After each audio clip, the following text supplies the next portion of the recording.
오늘 우리에게 주시는 하나님의 말씀을 같이 읽겠습니다. 하나님의 말씀은 구약 성경 다니엘 6장 1절에서 10절까지 말씀입니다. 구약 성경 다니엘 6장 1절에서 10절, 제가 가진 성경은 구약 성경 1242쪽입니다. 구약 성경 1242쪽 다니엘서 6장 1절에서 10절까지 말씀을 저하고 함께 교독하겠습니다. 제가 먼저 1절을 읽습니다. 다리오가 자기의 뜻대로 고관 120명을 세워 전국을 통치하게 하고 또 그들 위에 총리셋을 두었으니 다니엘이 그 중에 하나이라. 이는 고관들로 총리에게 자기의 직무를 보고하게 하여 왕에게 손해가 없게 하려 함이었더라. 다니엘은 마음이 민첩하여 총리들과 고관들 위에 뛰어남으로 왕이 그를 세워 전국을 다스리게 하고자 한지라. 이에 총리들과 고관들이 국사에 대하여 다니엘을 고발할 근거를 찾고자 하였으나 아무 근거, 아무 허물도 찾지 못하였으니 이는 그가 충성되어 아무 그릇됨도 없고 아무 허물도 없음이었더라. 그들이 이르되 이 다니엘은 그 하나님의 율법에서 근거를 찾지 못하면 그를 고발할 수 없으리라 하고, 이에 총리들과 고관들이 모여 왕에게 나가서 그에게 말하되 다리오 왕이여 만수무강하옵소서. 나라의 모든 총리와 지사와 총독과 법관과 관원이 의논하고 왕에게 한 법률을 세우며 한 금령을 정하실 것을 구하나이다. 왕이여 그것은 곧 이제부터 30일 동안에 누구든지 왕 외에 어떤 신에게나 사람에게 무엇을 구하면 사자굴에 던져넣기로 한 것이니이다. 그런즉 왕이여 원하건대 금령을 세우시고 그 조서에 왕의 도장을 찍어 메대와 바사에 고치지 아니하는 규례를 따라 그것을 다시 고치지 못하게 하옵소서 하매, 이에 다리오 왕이 조서에 왕의 도장을 찍어 금령을 내니라. 다니엘이 이 조서에 왕의 도장이 찍힌 것을 알고도 자기 집에 돌아가서는 윗방에 올라가 예루살렘으로 향한 창문을 열고 전에 하던 대로 하루 3번씩 무릎을 꿇고 기도하며 그의 하나님께 감사하였더라. 아멘. 할렐루야 찬양대에서 하나님께 찬양을 올려드리겠습니다.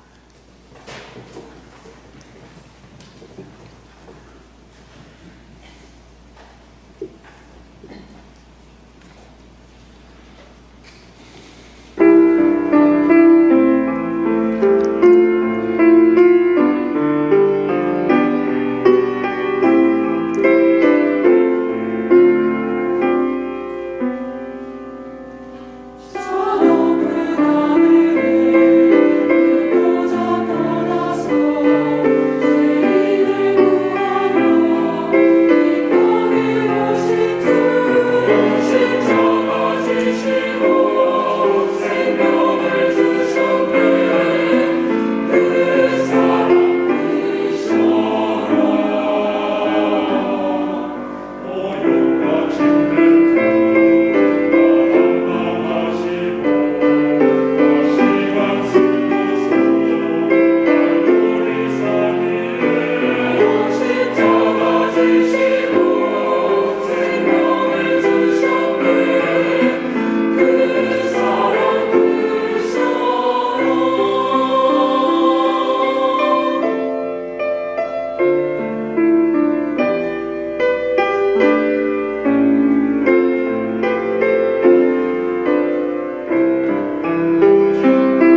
하나님께서 우리를 향하여서 어떤 사랑을 부어주셨는지, 그 사랑이 얼마나 크신 것이었는지 아는 저희들이 되게 하여 주옵소서. 저희들이 다시 한번 주의 말씀을 들으려 합니다. 주께서 오늘 말씀하실 때에 우리의 귀가 열리며 우리의 어두운 마음이 밝아져서 이 말씀 앞에 순종하는 저희들이 되게 하여 주옵소서. 예수님의 이름으로 기도합니다. 아멘. 여러분, 학교를 다니던 사춘기 시절 수업 시간에 창문을 멍하니 바라보신 적 없으셨나요? 저 창문 너머 멀리 있는 세상을 바라보는 거죠. 수업 시간에 창문 바깥을 바라보는 일은 제가 학교를 다니던 시절에 선생님들이 싫어하는 일이었습니다. 혼나던 때였어요. 사실은 저도 그 창문 바깥을 하염없이 바라보는 아이들 가운데, 학생들 가운데 하나였습니다. 선생님 몰래 왜 그렇게 수업 시간에 창문 바깥을 그렇게 쳐다봤는지 모르겠습니다. 창문 멀리 학교 바깥, 우리가 사는 동네 바깥이 그렇게 궁금했습니다. 그래서 지금도 저는 창문을 통해 바깥 세상 바라보는 것을 참 좋아합니다. 그런데 90년대 중반이 되니까 미국의 한 컴퓨터 회사에서 프로그램을 개발해서 광고를 하는데 그걸 뭐라고 부르냐 하면 창문이래요. 윈도우. 우리가 가정 PC에 깔린 컴퓨터 운영체계 이름이 윈도우죠. 지금은 윈도우 11까지 나왔는 것 같습니다. 그 회사 창업주 빌 게이츠 씨가 저에게 설명해 주진 않았지만 저는 컴퓨터에 깔려있는 그 윈도우, 그 창문을 통해서 다른 세상을 보라고, 그 세상을 자신의 세상에 가지고 올 수 있다는 의미로 그 운영체계 이름을 윈도우라고 붙였지 않았을까 스스로 해석을 해봅니다. 창문은 새로운 세상을 들여다보는 장소예요. 또 새로운 세계로 들어가는 출발점이 되기도 합니다. 여러분, 어린 시절에 이름이라도 들어본 분이 계시겠죠? 만화 영화로 주로 소개되었고 실사 영화로도 만들어졌던 피터팬이라고 하는 영화에서도 피터팬과 웬디가 새로운 세상 네버랜드로 떠나는데 그 떠나는 장소가 창문이었습니다. 오늘 우리가 읽은 말씀에도 창문을 열고 전혀 새로운 세상을 경험하는 사람이 나옵니다. 그 사람이 누굴까요?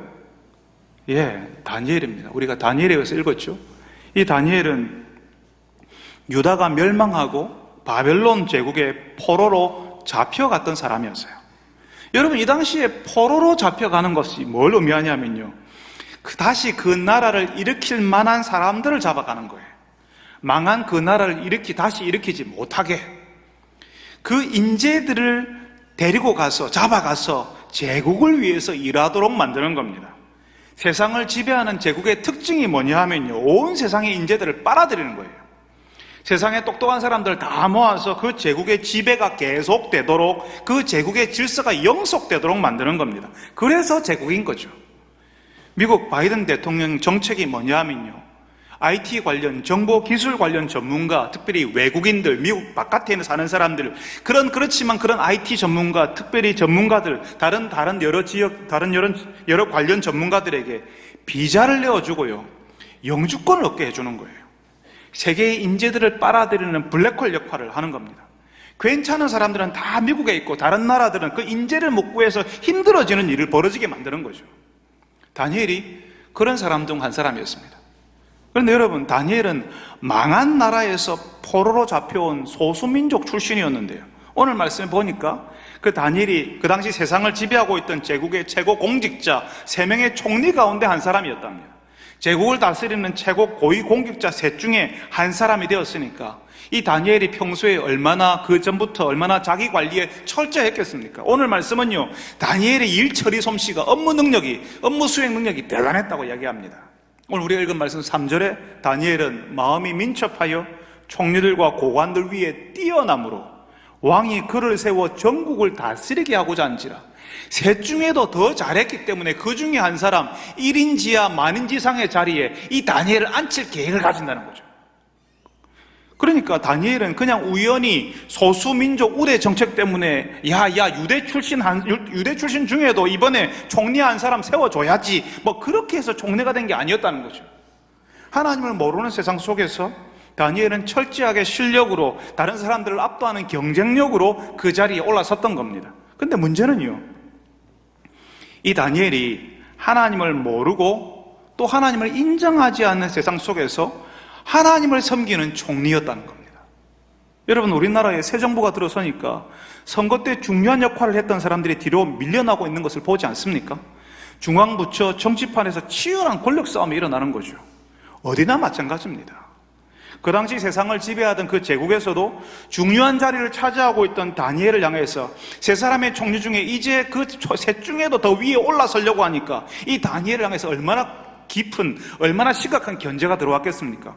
어디서 듣도 보도 못한 잡것이 와서 제국의 총리, 그 당시 정치를 좌지우지하는 3인방 중에 한 사람이 되었는데 그것보다 더 높은 자리에 오려고 하니까요, 그걸 보고 있을 수가 없는 거죠. 다니엘을 넘어뜨리고 싶은 사람들이 생겨나기 시작하는 겁니다. 그래서 다니엘의 모든 생활들을 샅샅이 다 뒤지는 거죠. 요즘식으로 하면 청문회를 준비하는데 이 왕이, 다리오 왕이 그 중에 가장 전국을 다스리는 총리로 세우려고 하니까 이제 청문회를 준비하면서 다니엘의 약점을 찾는 거죠. 어디에 다니엘의 문제가 있는지를 찾는 겁니다. 그렇지만 어디에서도 다니엘의 약점을 찾을 수 없었습니다. 오늘 말씀 4절에서 그러거든요. 이에 총리들과 고관들이 국사에 대하여 다니엘을 고발할 근거를 찾고자 하였으나 아무 근거, 아무 허물도 찾지 못하였으니 이는 그가 충성되어 아무 그릇됨도 없고 아무 허물도 없음이었더라. 업무 능력이 얼마나 좀 모자란지를 찾아봤어요. 부정축제한 게 있는지 찾아봤어요. 과거에 학력을 속인 게 있는지 찾아봤어요. 군 문제를 필요하지 않았는지, 자녀 입시에 문제가 있는지, 부동산을 위해서 위장 전입한 적이 없는지 다 찾아봤거든요. 없어요. 근데 딱 하나 걸고 넘어질 수 있는 게 있었는데 그것은 다니엘이 가진 신앙이었습니다. 그래서 다니엘을 넘어뜨리려고 했던 사람들이요, 새로운 법안을 만들어서 제출하는데요, 말하자면 다니엘법이에요. 이제부터 30일 동안 왕 외에 어떤 신이나 사람에게 무엇을 구하면, 다시 말하면 기도하면 사자굴에 던져넣기로 하는 법안을 제출해서 공포를 해버리는 겁니다. 이 다니엘법이 통과됐으니까 이제 기도하면 사자굴에서 죽는 거예요. 다니엘의 공직 생활에, 아니 그 인생에 최대의 위기가 찾아오는 겁니다. 근데 여러분, 조금만 다르게 생각하면요, 이건 전혀 위기가 아닐 수 있어요. 무슨 말인가 하면요, 지금 발령된 다니엘법이요, 이제부터 30일 동안 하나님께 기도하는 사람을 잡겠다는 말이잖아요. 그 30일만 기도 안 하면 돼요. 그러면 피해갈 수 있잖아요. 어떤 분들은요, 뭐 저런 거 가지고 고민하냐, 그냥 기도 안 하면 되지, 30일만 참으면 되지, 이렇게 생각할 겁니다. 지금 우리가 읽고 있는 이 말씀은요, 지금 다니엘에게 찾아온 이 상황은요, 하나님께 신실한 사람에게만 위기인 거예요. 하나님께 계속 기도하고 있는 사람들, 하나님께 기도하기를 원하는 사람들에게만 찾아오는 위기라고요. 하나님을 의지하지 않는 사람들은 이런 종류의 시험, 이런 위기가 오지 않습니다. 왜? 하나님을 의지하지 않으니까, 하나님께 기도하고 있지 않으니까, 하나님을 의지하는 사람에게만 오는 이런 위기는 오지 않는 거죠. 다니엘을 무너뜨리는 사람들이요, 이 다니엘법을 통과시키면서 확신한 게 있었어요. 30일 동안 다니엘이 틀림없이 기도한다는 거죠. 다니엘이 기도할 거니까, 그러니까 이참에 그런 다니엘을 제거할 수 있다고, 다니엘을 죽일 수 있다고 확신하는 겁니다. 오히려 하나님을 모르는 사람들이 다니엘의 신앙을 더 인정하는 겁니다. 다니엘이 기도할 거야, 30일만 기도 못하게 하더라도 다니엘은 고세를 못 참고 기도할 걸, 이렇게 하는 거죠. 죽인다고 하는데, 죽을 수 있다고 하는데도 다니엘은 기도할 거라고, 다니엘은 그런 사람이라고 다니엘법 통과시켜서 다니엘을 무너뜨리자고 계략을 짜는 겁니다. 그러니까 다니엘이 경험하는 위기는요, 하나님을 의지하는 사람에게만 오는 위기예요. 하나님을 의지하지 않고 하나님께 기도하지 않는 사람에게는 이런 식으로 시험이 찾아오지도 않고요, 이런 위협이 찾아오지 않습니다. 그걸 시험이라고, 위협이라고 느끼지도 않아요. 기도하지 못하게 한다고 고통스럽게 생각하지 않으니까요. 다니엘이 기도하는 사람이니까, 하나님을 의지하는 사람이니까 기도하지 못하는 것이 고통이고 하나님을 바라보지 않는 것이 죽음보다 더한 일이죠. 그래서 죽인다고 하는데 다니엘이 어떻게 해요? 그냥 기도하는 거예요. 기도하면 죽인다고 하는 것보다 기도하지 못하는 것이 다니엘에게는 더 큰 고통이라는 거죠. 죽이겠다고 하는데 그래서 기도하지 말라고 하는데 기도하지 못하는 것이 다니엘에게는 더 큰 고통인 거죠. 그래서 기도하는 거예요. 하나님을 바라보지 못하는 것보다 더한 암흑 세상이 없고 하나님을 의지하지 못하는 것보다 더 불안한 게 없는 거예요. 그래서 하나님께 엎드리는 겁니다.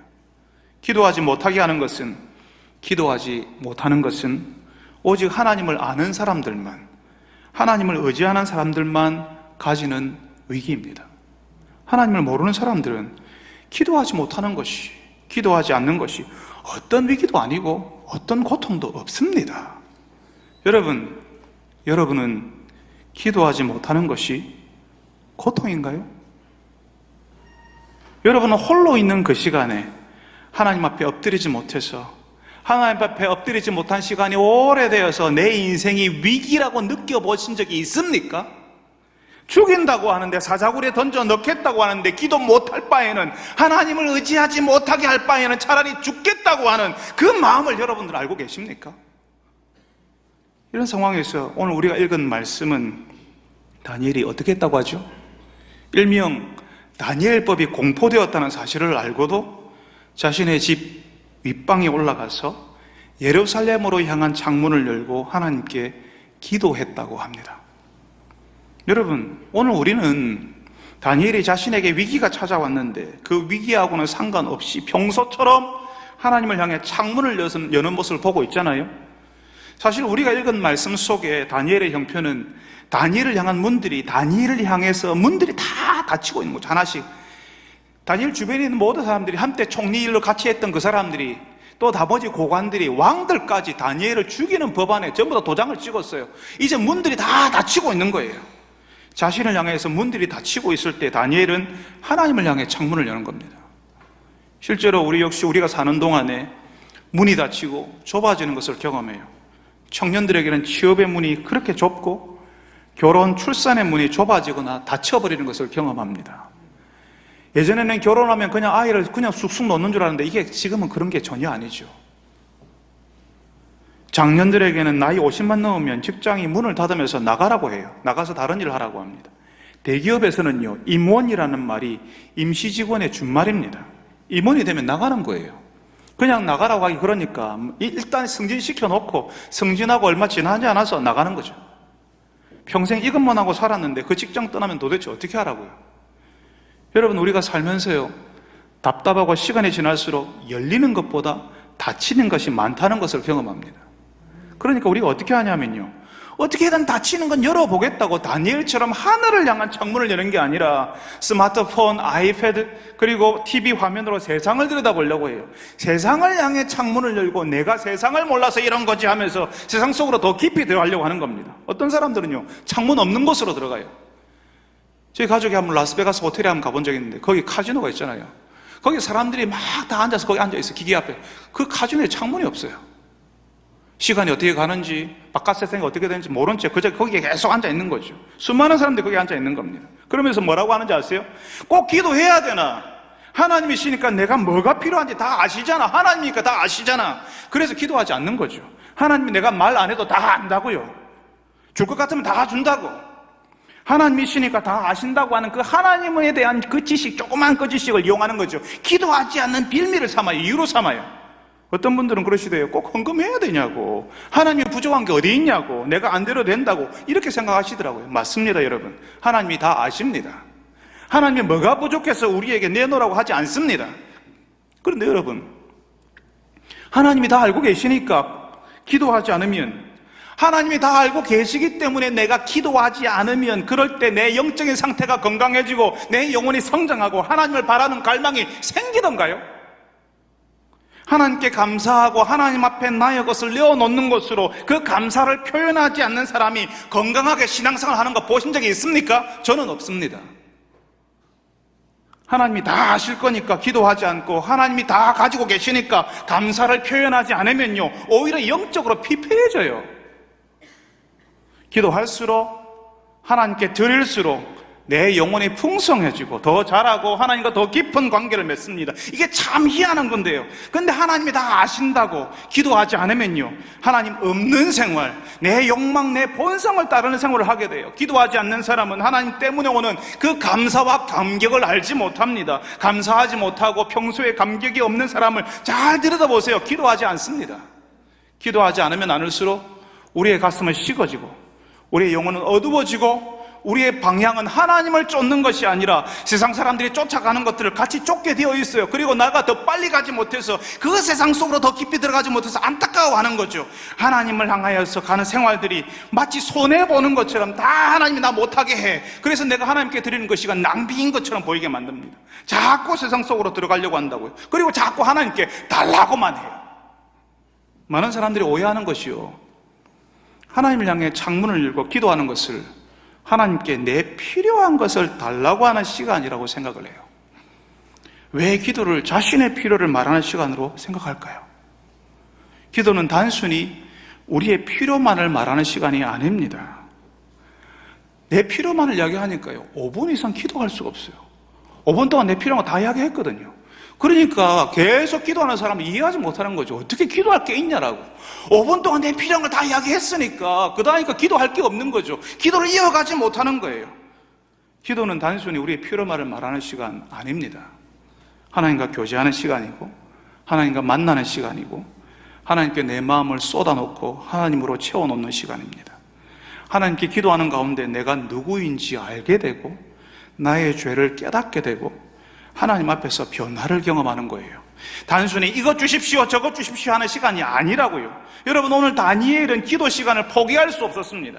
죽인다고 하는데 포기할 수 없었어요. 단순히 하나님께 내 요구 조건을 말하는 것이 기도라고 한다면 다니엘은 위기의 순간이 왔을 때 기도하지 않았을 겁니다. 다니엘이 깊은 기도의 체험이 있으니까 다니엘은 하나님께 기도하는 것만으로도, 죽인다, 사자굴에 던져 넣겠다고 하는데도 기도하는 것을 포기하지 않았습니다. 다니엘에게 기도는 그냥 이것 주세요 저것 주세요 하는 그런 시간이 아니었기 때문에 그래요. 아마 여러분 중에도 자신이 선택하지 않은 인생을 살아야 했던 분들이 계실지 모르겠습니다. 내가 원하지 않는 사람하고 결혼했고, 내가 모르는 데서 지금도 살고 있고, 내가 원하지 않는 사람들과 함께 있는 거죠. 혹독한 시집살이를 경험했고 객지에서 외로움에 지친 시간들을 보냈을지 모르겠습니다. 이 다니엘이 그랬어요. 이 다니엘은 소년의 나이에 바벨론에 포로로 잡혀왔습니다. 자신이 선택한 적이 없었어요. 잡혀왔고 끌려왔습니다. 와보니까 온통 주변이 하나님을 안 믿는 사람 천지인 거죠. 하나님을 믿는다고 하면 비웃는 거예요. 예전에 그랬거든요. 이 다니엘이 유다 사람인데 이 나라가 바벨론이라고 하는 제국에 멸망을 당했습니다. 그때 어떤 생각을 했냐 하면요, 바벨론의 신이 유다의 신 하나님보다 더 강하기 때문에 바벨론이 유다를 멸망시켰다고 믿었습니다. 그러니까 유다가 망한 이유가요, 하나님이 아무것도 아니기 때문이라는 거죠. 그러니까 하나님을 믿는다고 하면 그걸 왜 믿어라고 비웃어버리는 거죠. 어떻게 하나님을 믿을 수 있냐고.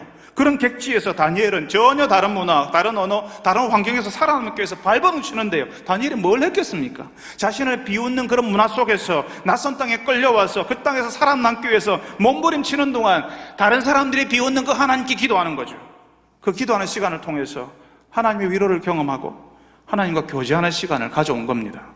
그 낯선 땅에서 당하는 서러움, 차별, 사람들의 비난을 다 기도하는 시간에 하나님께 말하는 거죠. 그냥 도와주세요 하고 끝나는 게 아닙니다. 나의 형편, 나의 마음을 다 하나님께 말하는 거죠. 그러니까 그 기도가 5분 하고 끝나는 기도가 아닌 거예요. 오랜 시간 하나님께 자신의 마음을 털어놓고 하나님의 위로와 인도하심을 기다리는 겁니다. 아마도 그 기도 시간이 없었더라면 다니엘은 믿지 않는 상전들, 하나님을 모르는 사람들 틈바구니에서 견뎌내지 못했을 겁니다. 그 기도 시간 때문에 다니엘이 객지에서 버틸 수 있었고 기도하면서 새로운 힘을 공급받는 거죠. 아마 이날도 다니엘은 하나님께 다 말했을 겁니다. 기도하는 사람을 사자굴에 넣어버린다는 법이 만들어졌다고, 참 어렵다고 하나님께 말했을 겁니다. 그런데 오늘 우리가 읽은 말씀 10절을 보면요, 우리가 6장 1절부터 10절을 읽었는데 그 마지막 절 10절을 보면요, 기도하면 죽인다고 하는 그런 현실이 앞에 있는데도 다니엘은 하나님께 기도하고 그 다음에 그 하나님께 감사했다고 이야기해요. 다니엘이 하나님께 기도하고 그리고 하나님께 감사하였더라. 여러분, 이거 기도해보지 않은 사람은 모릅니다. 기도하는 사람에게 하나님께서 어떤 평안을 주시는지, 기도하는 사람에게 어떤 은혜를 주시는지 기도하지 않고서는 모릅니다. 왜 그런 환경에서 감사할 수 있는지를 이해하지 못하는 거죠. 기도하면 할수록 그 기도 들으시는 하나님이 그 제국 다리오 왕보다 더 크게 보이고, 그 하나님이 이 세상의 주인이라는 사실을 기도하면서 알게 되거든요. 여러분, 왜 하나님이 우리가 기도하기를 원하실까요? 다 알고 있으면서 왜 우리들을 기도하라 하실까요? 기도를 통해서 하나님을 알기를 원하시는 겁니다. 하나님은 다 알고 계시지 하고 지식으로 아는 것이 아니라 진짜 하나님을 알기 원하셔서 기도하라는 거예요. 그래서 이 어려운 세상 하나님을 바라보고 살기를 원하시기 때문에 그렇습니다. 기도하면서 우리에게 하나님께 생명이, 우리의 생명이 있고 하나님이 이 세상의 주인인 것을 기도하는 중에 우리가 깨달을 수 있기 때문에 그렇습니다. 기도할 때 우리의 영혼이 새로워지고 하나님이 공급하시는 그 은혜를 우리가 체험하니까, 마치 모태 속에 탯줄로 이어진 그 조그마한 아이가 그 생명이 영양을 공급받듯이 그렇게 우리가 살 수 있으니까 우리가 기도하기를 원하시는 거죠. 여러분, 사실 우리가 사는 세상은요, 우리 인생을 쪼여오는, 문들이 탁탁탁 닫혀가는데 우리 인생을 쪼여오는 그런 상황이 펼쳐질 때에 하나님을 향한 창문을 닫으라고 해요. 바보 같은 짓 하지 말라고. 그런 시간이 있으면 한자라도 공부 더 하고 학원이라도 더 다니고 한 푼이라도 더 벌으라고 이야기해요. 다니엘이 총리직을 수행하려면, 불신자들의 세상 속에서 살아남으려면 하나님을 향한 창문을 닫으라고 했어요. 창문 열면 죽는다고요. 근데 다니엘은 자신의 인생의 창문을 하나님께 열었습니다. 그러니까 여러분, 많은 사람들 오해하는 게요, 이 사람 다니엘의 믿음을 지켰지, 그러니까 하나님 앞에 기도했지, 그러니까 하나님이 다니엘을 살려주셨겠네, 이런 상상을, 이런 기대를 하거든요. 그런데 다니엘이 기도하니까 다니엘법대로 다니엘을 지켜보는 사람들이 왕에게 고발해버립니다. 그리고 정말 다니엘은 사자굴에 던져졌어요. 다니엘이 살아난 게 아니라 더 죽을 고비에 들어가 버렸습니다. 믿음을 지키니까 더 어려워졌다고요. 우리가 원하는 것은 믿음을 지키니까 다 좋아졌다, 살아났다, 그런 간증하고 싶어 하는 거잖아요. 그런데 믿음을 지키니까 오히려 더 어려워졌어요. 다니엘을 지켜보는 사람들은 다니엘이 굶주린 사자에게 다 뜯겨버릴 거라고 생각했습니다. 이제 다니엘은 끝났다고, 그 인생의 문이 다 닫혀버렸다라고. 근데 다니엘이 어떻게 됐죠? 하나님께서요, 사자의 입을 막아버렸어요. 죽어버릴 거라 생각했던 그 사자굴에서 다니엘이 살아나왔습니다. 실제로 하나님을 향해 창문을 여는 사람들은 하늘의 능력을 경험하며 산다는 사실을 하나님께서 너무나 드라마틱하게, 극적으로 보여주시는 거죠. 여러분, 하나님을 향해 창문을 열고 하나님의 도우심을 구하는 분들이 되시기를 바랍니다. 이 땅의 메인 사람으로 사는 게 아니라 하나님께로 난 창문에서 오는 그 은혜와 능력으로, 마치 태 속에 있는 그 아이가, 조그마한 그 생명이 탯줄로 연결된 거기서 어머니에게서 오는 그런 영양분으로 살아나는 것처럼, 마치 아무것도 못하는 그런 무력한 생명이 어머니의 탯줄을 통해서 이어지는 기도의 탯줄, 그 기도의 창문을 통해서 흘러나오는 은혜와 능력으로 그렇게 사는 분들이 되시기를 바랍니다. 하나님께 나의 형편을 아뢰고, 그래서 열어주시고 풀어주시고 결국에는 살려주시는 그 하나님을 경험하는 분들이 되시기를 바랍니다. 여러분, 다니엘의 인생을 무너뜨리는 일이 찾아왔을 때요, 다니엘은 창문을 열고 전에 하던 대로, 이전에 하던 대로 하나님께 기도하고 감사했답니다. 그러니까 다니엘은 이런 형편, 이런 상황에서 하늘에 계신 하나님께 창을 열어 이야기하고 그 하나님과 교제하고 그 하나님의 도우심을 얻는 방식을 어릴 때부터 몸으로 체득하고 있었던 거죠. 어릴 때부터 그걸 배웠던 거죠. 어릴 때부터 그 일을 했던 거죠. 위기가 왔기 때문에, 갑자기 어려워졌기 때문에 40일 기도, 작전 기도 시작한 거 아닙니다. 공동체 새벽 기도처럼 일주일 통으로 한번, 세 번에 새벽에 한번 나와봐야 되겠다고 기도한 거 아니었어요. 평소에 창을 열고 하나님께 기도하면서 자신이 홀로 있는 시간을 가지는 거죠. 홀로 하나님께 나아가는 시간을 가지는 겁니다. 하나님의 도움을 구하며 살았기 때문에, 그렇게 했기 때문에 위기가 올 때에 그냥 평소처럼 하는 거예요. 여러분, 평소에 계속 하나님께 창을 열어놓고 사는 사람들에게 어떤 일이 벌어질까요? 저는 그걸 깊어진다, 성숙한다라고 표현하고 싶습니다. 깊어진 사람, 성숙한 사람에게 어떤 특징이 있냐면요, 안정감이라는 게 있어요. 그래서 그 사람 주변에 사람들이 모여요. 사람들의 존경을 받습니다. 그 안정감은 하나님을 향해 열어둔 창문으로 하나님과 만났던 사람들에게 찾아오는 은혜요 선물입니다. 다 그런 것은 아니지만 어린 사람들에게 볼 수 있는 특징이요, 기복이 심하다는 거예요. 어떤 날은 엄청난 컨디션으로 세상을 불태워버릴 것 같은 그런 열정을 보여주지만 어떤 날은 공동체에 보이지도 않아 세상이 망한 것처럼 풀 죽어버리는 그런 모습을 보여주기도 하는 거죠. 여러분, 저는 테니스라고 하는 운동을 좋아하는데요, 그 운동을 하다 보면 진짜 잘하는 사람, 고수를 만나게 돼요. 진짜 고수는 어떤 사람인가 하면요, 무조건 세게 치는 사람, 모든 경기를 다 이기는 사람 아닙니다. 운동을 하면 항상 컨디션이 좋을 때 항상 좋은 게 아니에요. 안 좋을 때도 있죠. 그런데 그런 안 좋은 컨디션일 때도 무난한 경기력을 보여주는 사람이 있어요. 기본은 한다는 말입니다. 몸이 안 좋아도 환경이 어려워요. 자기가 서 있는 편에 태양이 바로 비치고요, 바람이 막 불고요, 자신의 파트는 막 혼자서 자폭을 내버려요. 그런데도 쉽게 지지 않고 쉽게 무너지지 않는 겁니다. 그러니까 많은 사람들이 그런 사람들 소위 고수하고 파트너하고 싶어요. 안정감이 있거든요. 교회에서도 그런 경우가 있습니다. 함께 일하고 싶은 사람들이 있어요. 감정이 상해도 힘든 일이 있어도 일이 되게 하는 사람, 함께 해보자고 일을 만들어가는 사람들이 있어요. 이런 분들하고 함께 일하면요, 전도회에서든 사랑방에서든 아주 편안합니다. 무난하게 모임이 이루어지는 것을 볼 수 있어요. 그런데 같은 공동체 안에는 어떤 일에 대해서 열심을 보이고요, 그리고 자기가 열심히 하는데 다른 사람이 열심히 하지 않으면 왜 열심히 하지 않냐고 다그치는 분들이 같이 있습니다. 그분이 이렇게 열심을 내는데 그 열심이 1년 12달 지속되는 것은 아니거든요. 그러니까 조금 있다가는 제풀에 지쳐서 어디론지 숨어버려요. 교회에는 겨우 나오지만 사랑방에도 전도에도 얼굴을 비추지 않는 경우가 많이 있습니다. 여러분, 신앙이 침체할 때에, 영적으로 침체할 때 가장 먼저 뭘 그만두는지 아세요? 교회 출석, 아니 교회는 출석합니다. 신앙의 연수가 많은 사람들은 웬만하면 교회 빠지지 않아요. 그런데 사랑방에 뜸하게 참석하다가 사람들이 모이는, 개인적으로 은밀하게 여러분이 같이 모이는, 친밀하게 모이는 그 모임에 가지 않아요. 전도의 모임에 얼굴을 보이지 않는 겁니다. 한때는 잘했어요. 열심히 했어요. 그렇지만 그 열심히 사라지는 때가 오잖아요. 그러면 다른 사람들처럼 차분한 모습으로 돌아가는 게 아니라 침체로 떨어져 버린다고요. 마치 롤러코스터를 타는 것처럼 올라갔다가 밑으로 곤두박질 쳐버리는 거죠. 우리 인생이 그렇고 우리 신앙이 사실은 그렇습니다. 올라갈 때가 있고 내려갈 때가 있죠. 그렇지만 안정감이 없는 사람은 올라가는 것이 엄청나게 급격하고요, 내려올 때는 초고속 낙하를 해버려요. 이번 한 주 좋았는데, 그래서 은혜 받아서 기뻤는데 그 다음 주는 잠적해 버리는 거죠.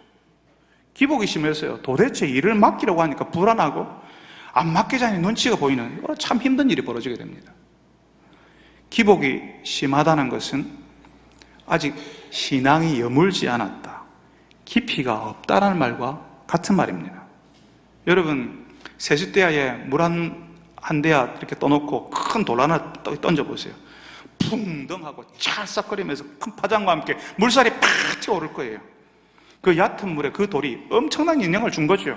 물 전체가 뒤집혀서 파장을 일으키게 되는 거예요. 흔들려 버리는 거죠.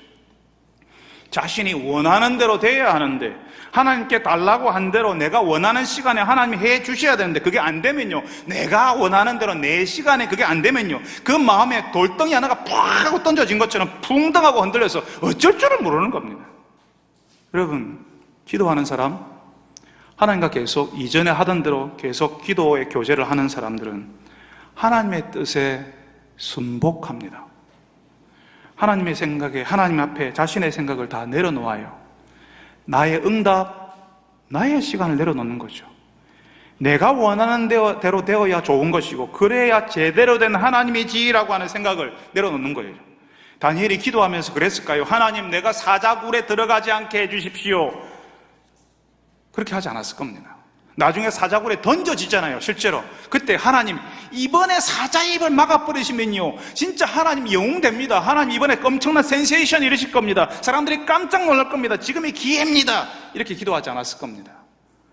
하나님께 자신의 상황을 아뢰이고 감사하고 하나님이 주실 응답도 하나님께 맡겼을 거예요.